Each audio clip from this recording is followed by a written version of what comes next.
आप सब जानते हैं हमारी जिंदगी में ये ब्रेकफास्ट, लंच और डिनर का कंसेप्ट कहां से आया, तो सुनिए फिर। 1800 के दशक से पहले लोग अपनी मर्जी और जरूरत के हिसाब से खाते थे, लेकिन जब फैक्ट्री आई तो सब कुछ बदल गया। फैक्ट्रियों में काम करने वाले मजदूरों के लिए समय तय कर दिया गया।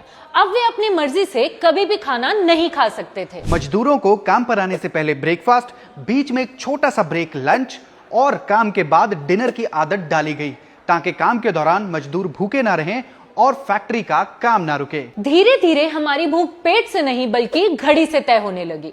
भूख ना भी हो तो भी 2 बजते ही लंच करने बैठ जाते हैं। जब फैक्ट्रियों ने ब्रेकफास्ट का समय तय किया तो सबसे पहले फूड कंपनियों ने इसका फायदा उठाया।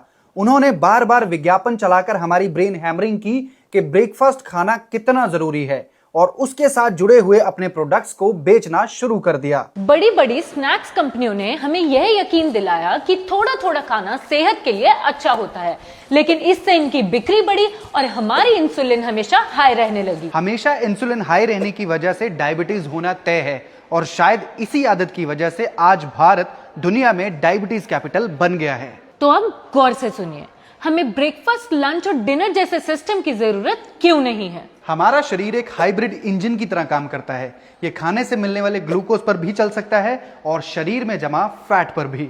जब हम बार बार खाते हैं तो शरीर सिर्फ खाने को पचाने और चर्बी के रूप में जमा करने में लगा रहता है। ऑटोफेजी यानी कि शरीर का सर्विसिंग मोड। जब हम 12 से 16 घंटे तक कुछ नहीं खाते तो शरीर खुद की सर्विस करना स्टार्ट कर देता है, यानी कि अपने ही बीमार सेल्स और कोशिकाओं को खत्म करना शुरू कर देता है। जब हम बार बार खाते रहते हैं तो शरीर को अपनी सर्विस करने का टाइम ही नहीं मिलता, यानी कि ये ऑटोफेजी शुरू ही नहीं होती। इसलिए तब खाना जब शरीर को जरूरत हो।